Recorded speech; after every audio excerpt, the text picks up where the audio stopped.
नमस्कार, प्रखर राजपूत को देख रहे हैं आप। आज तारीख है 9 जनवरी साल 2026 और इजराइल, फिलिस्तीन, लेबनान, पाकिस्तान, भारत समेत पूरी दुनिया की खबरों के साथ एक बार फिर से आपके सामने हाजिर हुआ हूं। दोस्तों, इस वीडियो में आपको बताएंगे कि ईरान ने अपनी पॉलिसी चेंज कर ली है। अब तक ईरान की पॉलिसी थी कि वो किसी पे पहले हमला नहीं करेगा, लेकिन चेंज करके क्या कुछ ईरान ने कहा है, इसके बारे में भी आपको डिटेल पता चलेगा। और साथ ही इस समय ईरान के जो विदेश मंत्री हैं वो लेबनान पहुंच चुके हैं और लेबनान पहुंचने के बाद उन्होंने जो हुंकार भरी है उसके बारे में भी आपको पता चलेगा। और साथ ही गाजा और फिलिस्तीन की जमीन को कब्जा करके वहां पे घर बनवाने के लिए बाकायदा इजराइल ने एक बिल पास किया है। अब इस बिल में इजराइल ने क्या कुछ कहा है, ये एक बहुत बड़ी खबर है, इसको भी हम डिटेल में कवर करेंगे। साथ इस वीडियो में आपको यह भी बताएंगे कि बांग्लादेश ने भारत के खिलाफ कितनी बड़ी जंग रूपी तैयारी की है और भारत की सरकार किस हिसाब से खामोश है, ये एक बहुत बड़ी खबर है, इसको भी हम कवर करेंगे। और साथ इस वीडियो में आपको ये भी बताएंगे कि यमन के अंदर इस समय सऊदी अरब और दुबई की जो लड़ाई चल रही है, इस लड़ाई की वजह से पूरी दुनिया को कितना नुकसान पहुंच रहा है, कितने लोग वहां पे फंसे हैं, कितने लोगों की जान जा रही है, इसके बारे में भी हम आपको डिटेल में बताएंगे। यानी यकीन मानिए आज की जो खबर है बहुत ज़्यादा है, मैं बहुत ज़्यादा इंपॉर्टेंट है, इस वजह से वीडियो को लास्ट तक जरूर देखिएगा। चैनल पर नए हैं तो वीडियो को लाइक करके, चैनल को सब्सक्राइब करके अपना प्यार जरूर दे दीजिएगा। और साथ ही इस वीडियो को आप कहाँ से देख रहे हैं उसके बारे में कमेंट करके जरूर बताइएगा, क्योंकि जब आप कमेंट करते हैं ना तो वो कमेंट हमें बहुत ज़्यादा मोटिवेट करता है। लेकिन उससे ज़्यादा मोटिवेट हमें आज एक नोटिफिकेशन ने किया। दरअसल ऐसे ही बैठ के स्क्रॉल कर रहा था, न्यूज़ रिसर्च कर रहा था, इसी दौरान मेरे गूगल पे एक नोटिफिकेशन आता है कि किसी शबाना खान ने इसी स्कैनर को स्कैन करके मुझे ₹1 दान दिए। मतलब मेरी टीम को सपोर्ट करने के लिए उस शबाना नामक महिला है, पुरुष एग्जैक्टली मैं क्लियर नहीं हूँ, लेकिन उन्होंने मुझे ₹1 जो दिए ना, ये ₹1 नहीं है, एक भरोसा है। उनको प्रखर राजपूत पे एक भरोसा है कि प्रखर राजपूत सही खबर दिखाता है। बात पैसे की नहीं है दोस्तों। आदमी अपनी जेब से किसी को कुछ देता है तो बड़े भरोसे के साथ देता है, और आज मैं शायद इस जंग को जीत चुका हूं। जो भरोसा मैं आपके दरमियान कायम करना चाहता था वो भरोसा मैंने कायम कर लिया, और शायद इससे बड़ी खबर मेरे लिए कुछ है नहीं। खैर, आज बेहद पॉजिटिव माइंडसेट के साथ सबसे पहली खबर का रुख करते हैं। और सबसे पहली जो खबर निकल के सामने आई है, ये खबर ईरान से आई है। दरअसल ईरान की जो सर्वोच्च राष्ट्रीय सुरक्षा परिषद है, यानी नेशनल सिक्योरिटी काउंसिल, साफ तौर पे कहा जाए तो सुप्रीम नेशनल सिक्योरिटी काउंसिल, उसने एक दावा किया है और उसने अपनी सरकार के सामने एक फरमान रखा और सरकार ने उस फरमान को एक्सेप्ट कर लिया। और ये फरमान क्या था वो आप जान लें। दरअसल ईरान की पॉलिसी थी कि जब तक आपके ऊपर कोई हमला ना करे आप पलट के हमला नहीं कर सकते, यानी नो फर्स्ट एक्शन। ईरान की पॉलिसी में था कि कोई आपको जब तक न छेड़े आप उसको नहीं छेड़ेंगे, कोई आपको ना मारे तो आप उसको नहीं मारेंगे। लेकिन ईरान ने अब तब्दीली कर ली और कहा कि जिस हिसाब से अमेरिकन ताकतें और इजरायली ताकतें हमारे अंदर एक्टिव हैं, अब हम पहले भी हमला कर सकते हैं। यानी प्रिमिटिव अटैक की बात ईरान ने कर दी है, और ये इजराइल और अमेरिका के लिए बहुत बुरी खबर है। क्योंकि आप साफ तौर पे सोचिए कि इजराइल और अमेरिका हमेशा से ही सोचते हैं कि पहले हम हमला करेंगे, बाद में अमेरिका उसमें सपोर्ट करेगा और बाद में उसके ईरान रिएक्ट करेगा। तो जब तक ईरान रिएक्ट करेगा तब तक तो बहुत लेट हो जाएगी, हम जंग जीत जाएंगे। लेकिन ईरान ने साफ तौर पे कहा कि अब हम नो फर्स्ट अटैक पॉलिसी को चेंज करके फर्स्ट अटैक पॉलिसी लाएंगे, यानी हमें जिससे खतरा महसूस होगा हम उस पर कभी मिसाइल छोड़ सकते हैं, इस पर किसी को डाउट ना हो।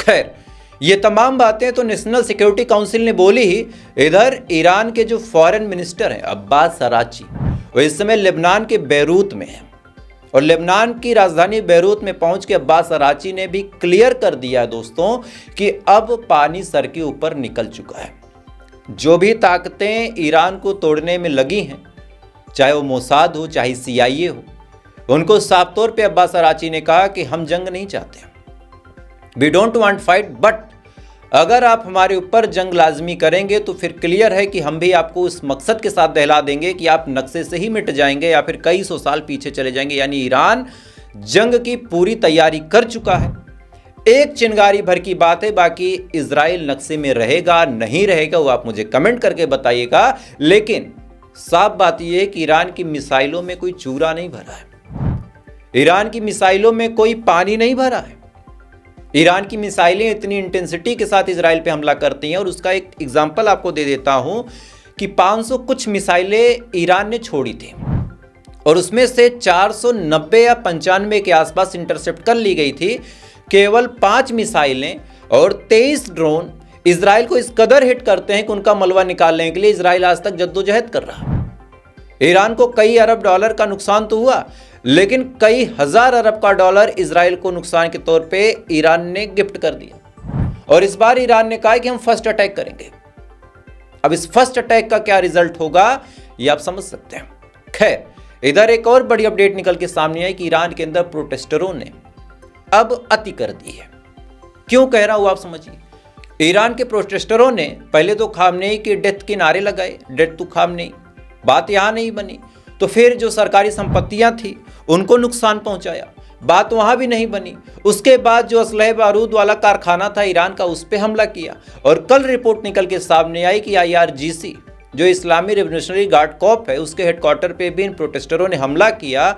अब इस हमले के बाद ईरान की सरकार ने साफ तौर पर यह कह दिया है कि अगर आप शांतिपूर्ण तरीके से प्रोटेस्ट करते हैं, प्रदर्शन करते हैं, तब तो बात ठीक है। लेकिन अगर आप शांतिपूर्ण तरीके से प्रोटेस्ट नहीं करते हैं तो फिर आपके साथ वो किया जाएगा जिसके बारे में आप कभी सोच नहीं सकते। और इसी के बाद रिपोर्ट निकल के सामने आई है कि ईरान ने जासूसों को पकड़ना शुरू कर दिया, जिसने इस पूरी आग को भड़काया। जासूसों को पकड़ा और पकड़ने के बाद कल एक आदमी को लटका दिया। मतलब एक नजीर कायम कर दी ईरान ने कि देखो तुम हमारे अंदर जहर घोलोगे तो हम बातचीत नहीं करेंगे। और एक सफल देश वही है जो अपने दुश्मनों से ज्यादा बातचीत ना करे। तुम हमें एक मारोगे, हम तुम्हें 10 मारेंगे, तभी आप सुरक्षित रह सकते हैं। इसी फार्मूले के साथ अगर आप ज्यादा बातचीत करेंगे तो आप कभी सुरक्षित नहीं रह सकते। इस बात को आप याद रखिएगा, यह नियम होना चाहिए। आप एक बात हमेशा याद रखिएगा कि लड़ाई उसकी नहीं होती जो शांत रहता है, लड़ाई उसकी नहीं होती जो लड़ना बहुत अच्छे से जानता है। उसी से लोग डरते हैं और डरने के बाद उसी के आगे भागते हैं। बहरहाल एक और बड़ी अफसोसनाक खबर निकल के सामने आई और एक वीडियो भी है। वीडियो आपको नहीं दिखा सकता, उसके पीछे वजह यह कि वीडियो में बड़ा गंदा सा वायलेंस है। रिपोर्ट ये निकल के सामने आई, NDTV की भी रिपोर्ट आप अपनी स्क्रीन पे देख सकते हैं। और NDTV गोदी मीडिया नहीं है अभी तक तो मैंने जो देखा है। रिपोर्ट ये है कि प्रोटेस्टरों पे ईरान की पुलिस ने साफ तौर पे गोली चलाई और वीडियो मैंने देखा भी है। यकीन माने, कोशिश करूंगा कि ब्लर करके आपको दिखा दूं, लेकिन अगर ना दिखा पाऊं तो बुरा मत मानिएगा। एतबार रखिए प्रखर राजपूत पे, गलत खबरें नहीं बताता। गोली चलाई है और इसी मुद्दे को लेके अब पूरी दुनिया बवाल मचा रही कि देखो जो लोग अपनी आवाज रख रहे हैं उनको ईरान दबाने की, मसलने की कोशिश कर रहा। लेकिन ग्राउंड लेवल रियलिटी ये है कि आवाज अगर आदमी अपनी उठाए तो भाई स्वागत है। आपको मुझसे कोई नाराजगी है, आप मुझसे बात कर सकते हैं, लेकिन किसी और के भड़काने पे आप अगर अपना ही घर जलाएंगे तो फिर घर के मालिक से आप उम्मीद क्यों रखते हैं कि वो आपका माला और फूल के साथ स्वागत करेगा। ध्यान दीजिएगा, गलत कह रहा हूं तो कमेंट कर दीजिएगा, सही कह रहा हूं तो कमेंट में सपोर्ट कर दीजिएगा। जैसा भी होगा आप अपने मन से बताएं कि अगर मैं अपने घर को फूंक रहा हूं तो क्या मेरे घर का जो मालिक होगा वो मुझे प्यार से ट्रीट करेगा? ऑब्वियस सी बात है, नहीं करेगा प्यार से ट्रीट। और सेम चीज है।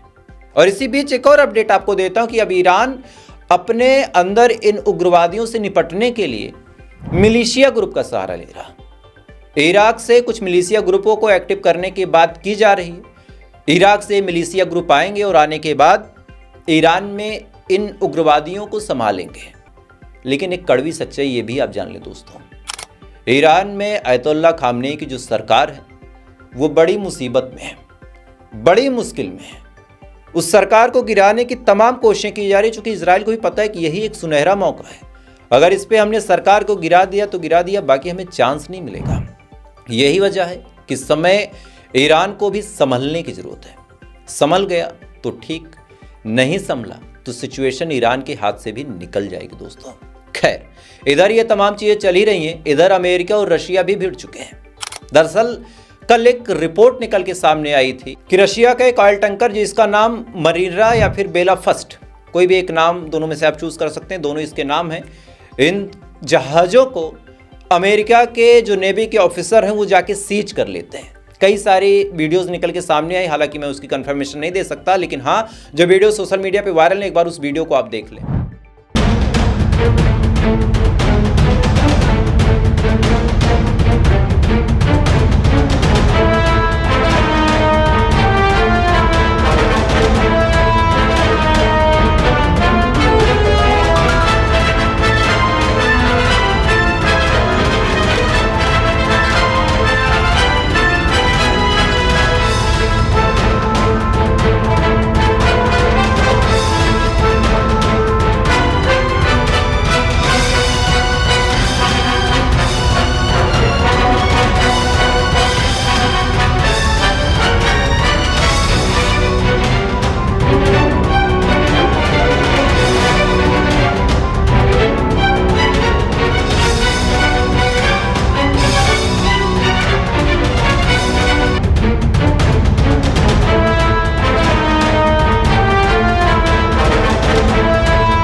इस वीडियो में आप साफ तौर पे देख सकते हैं, हालांकि ये वेरीफाइड वीडियो नहीं है, लेकिन जो कुछ दिखाया जा रहा है खबर तो कंफर्म है कि अमेरिका ने रशिया के ऑयल टैंकर को सीज किया। और इसी के जस्ट बाद आगे की बात आप सुनिए कि रशिया ने भी कसम खा ली है। और एक बात कंफर्म आप जानिए कि अगर अब रशिया ने अपना मुंह नहीं खोला तो फिर रशिया कुछ नहीं कर सकता। पूरी दुनिया में एक जो दबदबा, एक जो साख है कि भाई रशिया बदला लेता है, रशिया से कोई भिड़ के देख ले, रशिया हैसियत पे ला देता है। अगर रशिया ने अब एक्शन नहीं किया तो फिर पूरी दुनिया रशिया की इज्जत नहीं करेगी। उसके पीछे वजह यह है कि हम सभी मानते हैं कि अगर अमेरिका को कोई देश काउंटर कर सकता है तो वो रशिया ही है। और रशिया का ऑयल टैंकर जबरदस्ती जब्त करने का मतलब है कि रशिया को साफ तौर पे चैलेंज देना कि तुम जो कर सकते हो कर लो, हम तो तुमको मारेंगे। तो फिर चांस ये है कि रशिया रिएक्ट करेगा। और अगर रशिया रिएक्ट करेगा तो अमेरिका को कितना नुकसान होगा बताने की जरूरत नहीं है। बहरहाल इसमें एक चीज़ ये है कि रशिया सच में रिएक्ट करते हैं। बहरहाल जैसा होगा मैं आपको बताऊंगा, लेकिन अब आपको गाजा की खबरें बताता हूं। गाजा के अंदर लगातार इजराइल जुल्म सितम की इंतहा को पार कर चुका है। लगातार कल भी मैंने आपको बताया था कि इजराइल के अंदर ही जब इजराइल की सरकार के खिलाफ प्रोटेस्ट हो रहा था तो एक बस सवार ने रौंद दिया था इन प्रोटेस्टरों को। और ऑफिशियल इजराइल अपने मुंह से यह बात कंफर्म कर रहा है कि 14 साल के बच्चे की मौत हुई और कई सारे लोग घायल हुए। अब बच्चा चाहे इजराइल का हो चाहे गाजा का हो, बच्चा बच्चा होता है। इसमें आप ये नहीं कह सकते कि यार ये तो इजराइल का बच्चा, यहूदी बच्चा तो मरे। नहीं नहीं नहीं, इंसानियत की बात हमें करनी है। किसी भी मजलूम के ऊपर कोई जुल्म सितम ना हो। और ये जो लोग खड़े थे ये नेतन्याहू के खिलाफ खड़े थे। इन्होंने नेतन्याहू के खिलाफ आवाज उठाने की कोशिश की, लेकिन उन आवाजों को दबाने के लिए बस ड्राइवर को चाहे पैसे दिए, चाहे फंड दिए, चाहे उसका ब्रेन वॉश किया, वो पहुंचता और पहुंचने के बाद धड़धड़ा के बस चढ़ा देता है। और बस चढ़ाने के बाद एक बच्चे समेत कई लोग घायल होते हैं, हालांकि उसमें फिर कोई कार्रवाई नहीं होती है। बहरहाल सेम चीज गाजा में भी है। गाजा में लगातार फिलिस्तीनियों को पकड़ पकड़ के उनको जेल में डाला जा रहा है और उसके पीछे वजह ये बताई जा रही कि ये लोग येलो लाइन के आसपास दिख रहे हैं। साथ ही गाजा के अंदर इजराइल लगातार प्रीसियस अटैक कर रहा, कहीं मिसाइल, कहीं ड्रोन, कहीं आईडीएफ रेड कर रही है, लगातार लोगों को मार रही, लोगों को पकड़ रही है। लेकिन ये सब तो एक सगुफा है, एक छोटा सा झरोखा है पूरी खबर का। पूरी खबर आप सुने। इजराइल ने अब अपने होम सेक्टर को बढ़ाने के लिए, ध्यान दीजिएगा, अपने होम सेक्टर को बढ़ाने के लिए इजराइल ने अब बजट को बढ़ा दिया है। यानी अब घर बनाएगा इजराइल, इंफ्रास्ट्रक्चर क्रिएट करेगा, बिल्डिंगें बनाएगा, पानी की लाइन पहुंचाएगा, तमाम बिजली के खंभे लगाएगा। अब आपको लगेगा कि यार इजराइल अपने देश में कर रहा है तो उससे हमको क्या लेना देना, इजराइल अपने देश में बढ़ा रहा है तो हमको क्या लेना देना। लेकिन नहीं, ध्यान दीजिए, जरूरी थोड़ी ना है कि ये जो घर, ये बिल्डिंगें, ये महल जो बनेंगे वो इजराइल की ही जमीन पे बनेंगे, क्योंकि इजराइल तो खुद दूसरे की जमीन पे है। तो ये घर, ये बिल्डिंगें, ये बिजली के खंभे, ये सब फिलिस्तीन के लिए भी हो सकते हैं और ये सब इजराइल का प्लान भी हो सकता है। बहरहाल इसी बीच एक और रिपोर्ट है जहां से शक और गहरा होता है। रिपोर्ट ये है कि अब इजराइल मीडिया को कंट्रोल करने के लिए फिलिस्तीन और गाजा के अंदर किसी भी वेस्टर्न मीडिया को नहीं जाने देगा। यानी फिलिस्तीन में क्या चल रहा, गाजा में क्या चल रहा, अब आपको अगर मैं बताता हूं तो बहुत ही मुश्किल से बता पाऊंगा, क्योंकि मीडिया जाएगी नहीं, और जब मीडिया जाएगी नहीं तो फिर वहां से खबरें आएंगी नहीं, और खबरें ही नहीं आएंगी तो बताऊंगा कैसे, मैं तो जा नहीं सकता। तो अब ध्यान दीजिए कि गाजा और फिलिस्तीन से मीडिया बाहर, साथ ही फिलिस्तीन के लिए बजट भी पास हो गया। तो कहीं ऐसा तो नहीं कि फिलिस्तीन की जमीन पे कब्जा करने के लिए इजराइल ने पूरा मूड बना लिया हो सकता है। खैर, इधर ये तमाम चीजें दोस्तों चल ही रही। इधर बहुत बड़ी अपडेट निकल के सामने आई है कि सऊदी अरब और दुबई की झड़प के बीच अलग अलग देशों के हजारों लोग फंस चुके हैं। दरअसल यमन के पास एक द्वीप है जिसका नाम है सोबोत्रा। सोबोत्रा के पास कई सारे लोग टूरिस्ट प्लेस मानते हैं, वहाँ पे घूमने के लिए गए थे। वहाँ पे समुद्र है, नारियल के पेड़ हैं, बीच का पूरा व्यू है। इस वजह से वहाँ पे डेली के डेली हजारों लोग जाते हैं। वहाँ पे गए भी थे। अचानक से जब जंग भड़क उठी तो भड़कने के बाद लोगों को भागने का मौका ही नहीं मिला और इस वजह से वहां पे वो लोग फंसे हुए हैं। इधर कहानी ये है कि जो एसटीसी है वो पीछे हटने को तैयार नहीं है। इधर यमन लगातार धमकी दे रहा और साथ ही दुबई हमले पे हमले किया जा रहा, भले ही खबर आए या ना आए। जैसे सूडान की खबरें शुरू में आपको नहीं मिली थी, 2 साल बाद मिली जब जमीन लाल हो गई। तो सेम हाल इस समय दुबई भी मचा रहा है, सऊदी अरब भी मचा रहा है और हुतीस ग्रुप भी मचा रहे हैं और मारी जा रही है केवल यमन की जनता। इस वजह से ये जो लोग फंसे हैं इनको रेस्क्यू करने के लिए अलग अलग सरकार से डिमांड की जा रही है, लेकिन देखते हैं कि होते हैं कि नहीं। क्योंकि कौन सी सरकार तवज्जो देगी, कौन सी सरकार उसमें ध्यान देगी, वो बात की बात हो जाएगी। खैर, इधर पूरी दुनिया में हलचल है। इधर अपने पड़ोसी का हाल सुन लीजिए। बांग्लादेश ने भारतीयों के लिए वीजा और मुश्किल कर दिया। पहले तो मुझे ये नहीं समझ में आता कि ये कौन से भारतीय जिनको बांग्लादेश जाना है। भाई, भारत छोड़ के बांग्लादेश जाना किसको है? खैर, जिनको जाना है, अगर वो चेन्नई में है, मुंबई में है या फिर बेंगलुरु में है, कोलकाता में है, तो उनके लिए वीजा अप्लाई करना बहुत मुश्किल हो गया या फिर साफ तौर पे कहा जाए तो नामुमकिन हो गया। और इधर इतना टॉर्चर करने के बावजूद, यानी भारत के लोगों को परेशान करने के बाद, हिंदुओं को मारने के बाद, बांग्लादेश की सरकार ने भारत से 1.8 मिलियन लीटर डीजल की बात की है। 1.8 मिलियन लीटर मतलब कई हजार टैंकर भर जाएं, इतना तेल डिमांड की है डीजल की। और उम्मीद है कि ये डिमांड भारत सरकार पूरा भी कर देगी, क्योंकि चावल की आपूर्ति में भारत सरकार ने कोई कटौती नहीं की। अडानी साहब बिजली भर भर के बेचते हैं बांग्लादेश को, और यही सवाल कोई उठा ले तो वो देशद्रोही। अडानी साहब आज तक बिजली बेच रहे हैं और इस अमृतकाल में, ये जो बीजेपी का अमृतकाल, इसमें किसी का भला हो ना हो, अडानी का बहुत हो गया। रिपोर्ट आपके सामने, आप अपनी स्क्रीन पे देख सकते हैं कि जो अडानी अब तक एयरलाइंस खरीदते थे, उन्होंने ब्रिटेन और जर्मनी की कंपनियों से हाथ मिला के अब एयरलाइन बनाना भी शुरू कर दिया। यानी किसी का भला न हो ना हो, अडानी का होगा। शाहरुख खान एक खिलाड़ी को खेलने के लिए बुलाता है तो वो देशद्रोही है, लेकिन अडानी बिजली देते हैं तो वो ईमानदार है, वो देशभक्त है। कांग्रेस अगर कुछ कर दे तो कांग्रेस देशद्रोही है। बीजेपी सरकार डील कर रही है और उम्मीद है कि कर भी लेगी तो वो देशभक्त है। कांग्रेस हिंदुओं की दुश्मन है और बीजेपी हिंदुओं की दोस्त। क्रोनोलॉजी समझिएगा, क्योंकि मित्रों अच्छे दिन आने वाले हैं। तो इंतजार कीजिए, मैं भी कर रहा हूं अच्छे दिन का। बाकी जैसा होगा आपको बताऊंगा। बहरहाल अभी के लिए बस इतना ही। बाकी थोड़ी देर बाद आपसे फिर मुलाकात होगी ऐसी किसी अपडेट के साथ। तब तक आप अच्छे रहें, खुश रहें, अपना ख्याल रखें, अपने देश का ख्याल रखें। जय हिंद। ऊपर वाला आपकी हिफाजत करे।